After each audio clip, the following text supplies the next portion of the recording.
ये हम आ गए हैं मौलाना रूमी के मज़ार पे। ये म्यूज़ियम है और वो पीछे मज़ार है और साथ मस्जिद है। तो अभी इसकी सैर करते हैं, आपको दिखाते हैं कि ये अजीम फ़िलासफ़र जो कि इकबाल का भी रूहानी मुर्शद था और जिसके पैरोकारों में डॉक्टर इसरार जैसे लोग हैं, गांधी जैसे लोग हैं, उसके मज़ार पुरनवार पे क्या क्या बरकतें हैं हम सब देखते हैं और आपको भी दिखाते हैं। इंशाल्लाह अंदर जाते हैं और ये सब आपको दिखाते हैं। सयाहों की तादाद बता रही है कि यहाँ इनके बहुत सारे मोतक़िद हैं और उनके फ़लसफ़े के बहुत सारे मोहतरफ़ लोग हैं यहाँ पे। ये वो इलाक़ा है कि जिस तरह रिवायती होता है मज़ारों में वो तबरक़ात भी हैं हमारे जिस तरह हैं ये तबरक़ात, और मुख्तलिफ़ तहाइफ़ ख़रीदो फ़रोख्त की शॉप्स बनी हुई है। और ये है जी म्यूज़ियम। ये म्यूज़ियम है मौलाना रूमी, वो मस्जिद है और वो पीछे जो है वो उनका मज़ार है।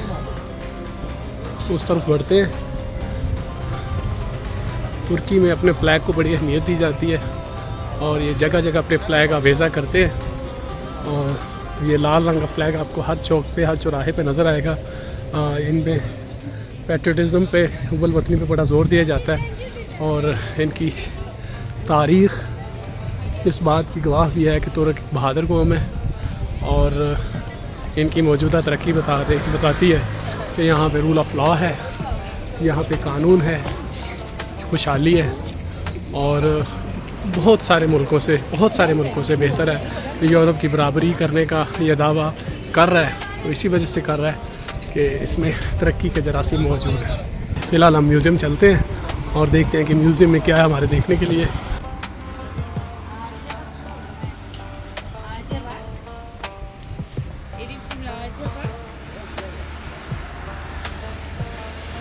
ये मौलाना रूमी की एंट्री है जी।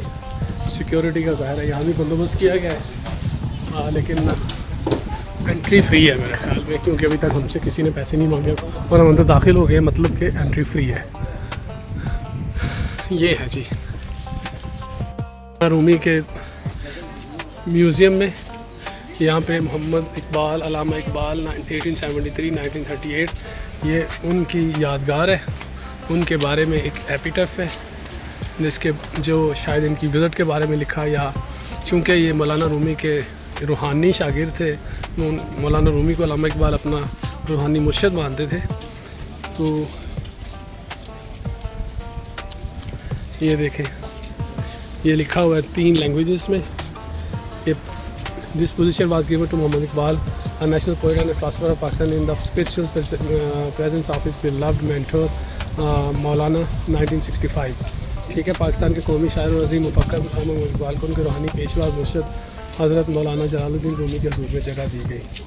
तो अल्लामा इकबाल के लिए ये एज़ाज़ है और हमें भी ऐसे पाकिस्तानी, ऐसे सियालकोटी फ़ख्र हुआ ये देख के कि हमारे सियालकोट के फ़ज़ान का नाम यहाँ भी है और उनकी यादगार यहाँ भी है।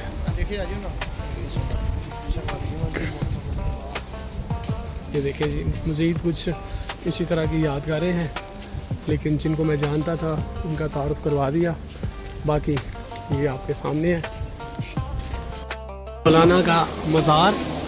इसमें हम दाखिल होने लगे हैं क्योंकि हमने एहतराम के तौर पे कवर चढ़ा ली है और अब हम इसमें दाखिल होने लगे हैं।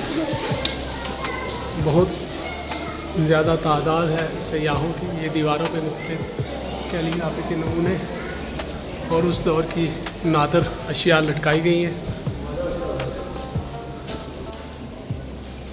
ये कब्रिस्तान है। जो बड़ी कब्रें हैं वो बड़े बुजुर्गों की हैं, जो छोटी हैं उनके पैरोकारों की हैं। ये स्टाइल है जी कब्रों का, ये देखें।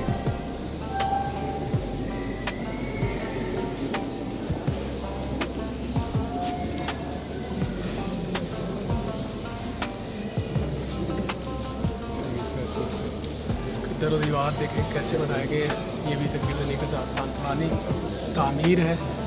इब्राहिम पाशा के दौर में ये हुई है। बहुत कदीम तामीर है ये। आगे हम बड़ी कब्र पे, मौलाना रूमी की कब्र पे, हज़रत मौलाना रूमी फ़लसफ़े की एक बहुत बड़ी शख्सियत, जिनके मोतक़िद मैंने बोला पहले भी, जिनके मुतहद अल्लामा इकबाल जैसी शख्सियतें रहीं, उनसे उनको मुर्शद माना, रूहानी मुर्शद।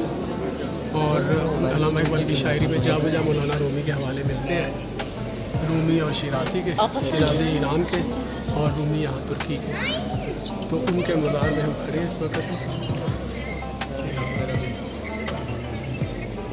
मौलाना रूमी के मज़ार पे रखी हुई कुछ यादगारें हैं। ये तुर्की टोपियाँ हैं और ये लिबास है, ये चोगा आपको शीशे में नज़र इस तरह से नज़र आएगा आपको।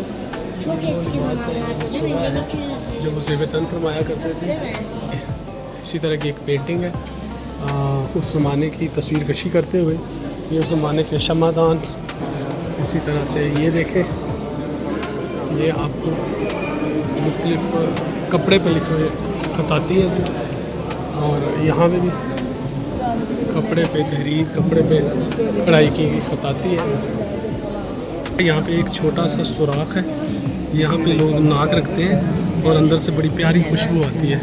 ये उस खुशबू को सूंघ रहे हैं ये लोग।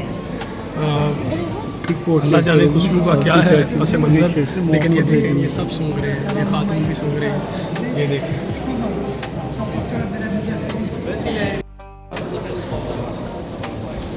ये सारा मज़ार का अंदरूनी हिस्सा। इस साइड पे सारी तबरकात थी, यहाँ से लेके ऐसे सारी तबरकात मुख्तलिफ शोकेसेस में लगी हुई है। और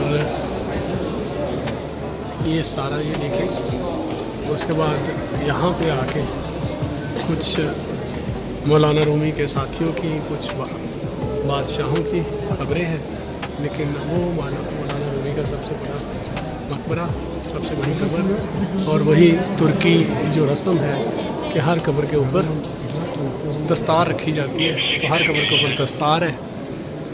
मतलब जब उसका फ़लसफ़ा ये है कि जब इंसान इस दुनिया से गया तो उसका नामो नसब, उसका इज़्ज़त एहतराम, वो सारा ज़मीन के नीचे चला गया। तो ये इसका फ़लसफ़ा है। इसी फ़लसफ़े में के तहत कब्रों के सरों के ऊपर दस्तारें भी साथ ही रख दी जाती हैं।